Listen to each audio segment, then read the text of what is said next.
बिस्मिल्लाहिर्रहमानिर्रहीम। Welcome to my channel.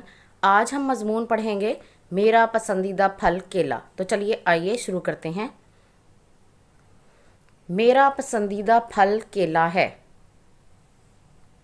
इसका रंग पीला होता है। केले के ऊपर मोटा छिलका होता है। केले के अंदर बीज नहीं होते। कच्चा केला बतौर सब्ज़ी खाया जाता है। केला विटामिन और फाइबर हासिल करने का अच्छा ज़रिया है। अगर आप अपना वज़न बढ़ाना चाहते हैं तो रोज़ाना केले खाएं।